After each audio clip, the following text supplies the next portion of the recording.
Morpheus, je ne suis pas l'élu. Bonjour, je m'appelle Jean-Pierre Michael, je suis comédien et j'ai la chance, entre autres, de doubler Brad Pitt, Ben Affleck, Jude Law, Ethan Hawke, Michael Fassbender et d'autres. Brad Pitt, bon, c'était pas la star que c'est aujourd'hui, mais il était quand même déjà dans la catégorie des jeunes qui montent très très fort. Il était avec Johnny Depp, il était avec DiCaprio, Tom Cruise, etc. Enfin, c'est vraiment cette génération-là. Et il avait, moi, quelque chose que j'aime beaucoup chez lui, c'est une sorte d'élégance mystérieuse, un petit peu, pour le coup de star, quoi. Quelque chose d'étonnant, et où on prend plaisir à le voir, on se fout de ce qu'il joue, il y a toujours quelque chose d'agréable dans ce qu'il fait, dans la finesse de son jeu.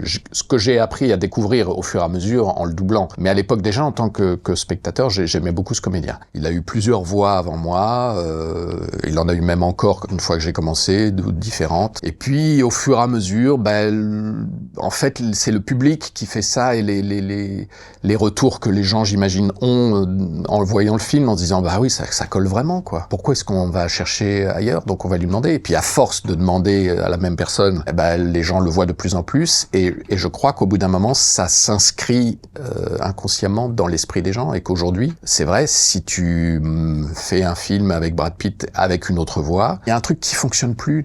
On n'a plus cette référence inconsciente de voir le comédien qu'on aime ou qu'on avait l'habitude de voir, et ça devient gênant. Retourne auprès de ta famille, Tom. Ne bouge pas! J'ai eu la chance de le doubler sur ce premier film et la deuxième chance de le faire avec Richard Darbois qui, lui, doublait Harrison Ford, que j'admirais sans le connaître puisque je débarquais presque et que j'ai rencontré donc à cette occasion-là, et ça a été aussi un plaisir dingue de travailler avec lui pendant toute une semaine sur ce film. Alors, Fight Club, c'était au tout début, hein. C'était justement 3-4 films après que j'ai commencé à le faire. Et j'ai fait la bande-annonce. Je veux que tu me frappes aussi fort que tu peux. Pourquoi? Comment est-ce que tu peux te connaître si tu t'es jamais battu? Et je ne sais pas pourquoi j'ai pas fait la suite, comme pour le Mexicain. Donc j'imagine que le client devait se dire « Bon, non, moi j'aime pas envie, mais bon, les gens le connaissent déjà un petit peu, donc je vais mettre ça dans la bande-annonce, mais je ne l'engage pas après. » Bon, écoute, deux hublots sur toi, d'accord? Et puis un grand lit comme ça, un king size avec tout plein de coussins qu'on enlève les os dessus avec du pied de poule pareil. Alors, c'est pas un des plus difficiles, parce qu'il n'y a pas de choses difficiles, mais c'était un des plus surprenants. Et un des plus étonnants, puisque Snatch, en effet, il prend un accent. Et en plus, si vous l'écoutez bien en VO, il y a beaucoup de choses qu'on comprend absolument pas dans ce qu'il dit, parce qu'il bouffe les mots. Et donc l'auteur, qui devait écrire le texte en français, pareil, lui-même était complètement perdu avec ça. Et donc il s'est retrouvé avec un truc où il ne pouvait pas m'écrire n'importe quoi, donc la seule chose qu'il a trouvé à ce moment-là, c'est me mettre sur la rythmo une barre noire, genre « allez, à toi d'improviser ». Et un petit mot dès qu'il en entendait un, caravane, mater, chiant. Et pendant que Daisy se douchait, le taxi attendait devant une boutique que la dame aille prendre un paquet qui n'avait pas encore été enveloppé parce que la jeune fille qui était censée l'envelopper avait rompu avec son petit ami la nuit précédente. J'avoue que Benjamin Button, c'est un de mes plus beaux souvenirs de travail. Ne serait-ce que parce que dans l'expression qu'il a, au moins 50% du film est en voix off. Et donc il y a tout ce travail que j'ai dû faire et qu'on a fait avec le directeur artistique là-dessus, sur cette émotion-là qui vraiment pour le coup que donne la voix et qu'apporte la voix à la narration. Donc ça, c'était un des très beaux souvenirs. C'est un des films de lui que je préfère. Josh. Quoi? À gauche. Non, tu commences sur ta gauche. Shane? Carte. C'est pas du blackjack. Le con. T'as combien de cartes, là? Tu les changeras pas en les regardant. Dans tous ces films, il y a toujours 2 ou 3 séquences où il a toujours un truc. Je ne sais pas pourquoi. À mon avis, c'est une façon pour lui de composer quand il n'est pas trop à l'aise ou quand il sait pas trop quoi faire d'une scène ou quand il lui manque des trucs dedans dans l'écriture et tout. Il trouve cette petite béquille qui lui permet d'amener quelque chose de différent sur ce film, quoi. C'était le film avec Pacino, L'associé du diable. Mieux vaut régner en enfer qu'être esclave au paradis, c'est ça? Pourquoi pas? Pareil, il avait déjà commencé avec une carrière importante, il avait déjà fait les Speed, etc. Et il voulait faire absolument ce film, L'Associé du Diable, et il voulait absolument être avec Pacino. Et donc, Pacino était cher, et donc les mecs avaient du mal, et il a dit « Je donne une partie de mon cachet, mais vous allez prendre Pacino, et je veux travailler avec lui. » Il avait énormément de textes, donc c'était... je me souviens des grosses journées, mais c'était passionnant à faire en plus. Déjà parce que le film était super, j'ai vraiment beaucoup aimé ce scénar et l'expérience était belle. Et ensuite, ça se fait sur un film, on me rappelle pour un autre et puis ça s'enchaîne. c'est pas un bon comédien. Dans le sens où il n'a pas la finesse de Brad Pitt, il va pas moduler, chercher des choses et tout. Mais il a une forme de présence, de charisme, qui va très bien à John Wick par exemple et tout ça, un peu monolithique comme ça. Les pistolets.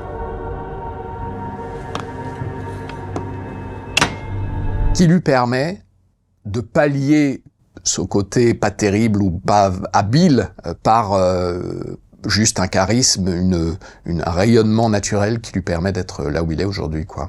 Trinity! Aide-moi! Matrix, alors non seulement le scénario est difficile, donc quand t'en as que des bouts, tu comprends pas tout, mais alors en plus, quand le film est pas prêt, tu comprends encore moins. C'est-à-dire que la moitié du film, il y avait encore les fonds verts, les effets spéciaux pas terminés, sur les visages, sur les trucs, les changements. Je me souviens, il y a un moment, tu sais, il est interrogé par Mr. Smith, là, et tout d'un coup, il y a sa bouche qui se ferme, et là, des trucs... Et là, c'était pas fait. Donc c'était juste lui en train de faire... Et tu dis, oh, pourquoi ?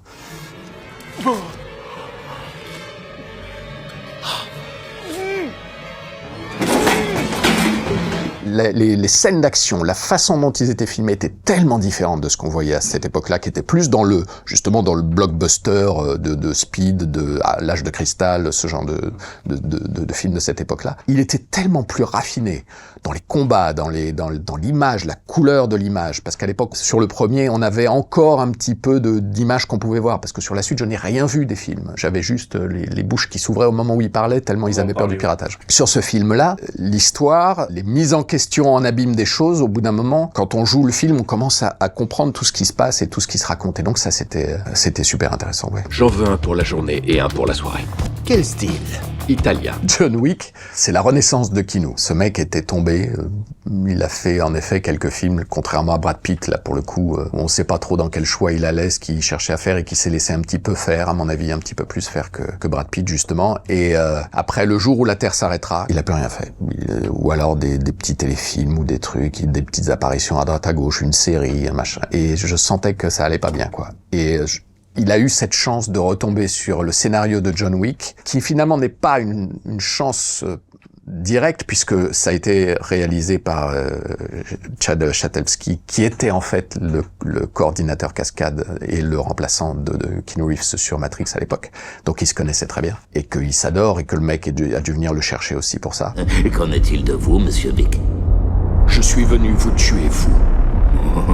Il y a une vraie esthétique, comme dans Matrix, il y a une vraie qualité de combat, de film d'action, comme dans Matrix. Et donc il a réussi à renaître de ses cendres là-dessus, à mon avis. Tu voulais quoi?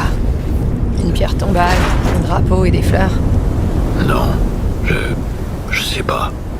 Une trace. C'est un autre exercice, le jeu vidéo. C'est très prenant, parce que c'est l'équivalent de 15 films, quoi, en fait. Le joueur, il a 36 options, donc il a pas tout qui arrive. Donc il faut être prêt pour chaque option, en fait. Je suis très impressionné par le travail de préparation des mecs, parce que c'est un truc de fou, quoi. Et le doublage de ce jeu a pris des mois, parce qu'à chaque fois, ils en rajoutaient un petit peu. Lui, il revenait visiblement pour rajouter, puis ils étaient tellement contents de l'avoir qu'ils ont rajouté des petits trucs, etc., etc. Donc ça s'est monté comme ça au fur et à mesure. Et Tano, que j'ai commencé à le faire sur Gattaca, encore un film culte. On disait qu'un enfant conçu dans l'amour avait une plus grande chance d'être heureux. C'est une chose que l'on ne dit plus.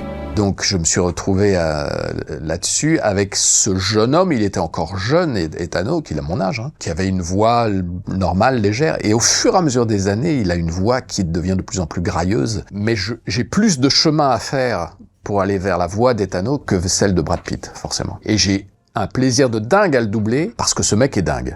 Il va faire des trucs, mais fous, quoi. J'ai fait une série où il joue un pasteur... Oui, le temps est venu d'affronter les esclavagistes dans le vacarme des armes et de la poudre. Ça a été d'une violence à faire, parce que le mec est possédé. C'est-à-dire, dès qu'il s'exprime, il est comme ça, il parle, il a un truc. Donc il faut rentrer là-dedans. Mais c'est épuisant. Je me dis, mais comment il a fait pour tourner ça pendant 3 mois ou 6 mois? Parce que il y a 10 épisodes, 8 épisodes. C'est un travail de dingue. Et il hurle tout le temps. Il est tout le temps dans une sorte de... Il a un feu intérieur comme ça, permanent. Je l'attaque et j'y suis qu'au bout d'1 heure. Avec lui, le temps que la voix se chauffe, parce qu'il va tellement dans des trucs qu'une fois que ma voix est chauffée, ça y est, elle peut l'habiller entièrement. Et souvent, je refais les trucs que j'avais fait en début de séance pour être sûr que ça soit proche de ce qu'il fait. Cavalier du rang, vous avez prêté serment.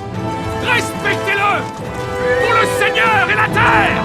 Ya! Seigneur des Anneaux, c'était un univers incroyable aussi, que je connaissais pas, donc je découvrais. Il revient avec The Boys et ça lui donne un vrai... le début en fin de sa carrière, à mon avis, qu'il mérite.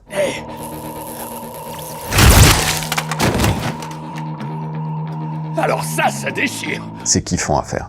Parce que c'est très rare les films qui se permettent une non-licence absolue comme ça sur les mots, sur les expressions et sur les trucs. Il y a toujours, on le sent, allez, on va pas pouvoir aller jusque-là, on peut pas dire ça. Et lui, il peut se le permettre, ils ont fait l'anti-héros parfait, le mec qui chie dans les bottes de tout le monde, etc. Donc c'est vrai.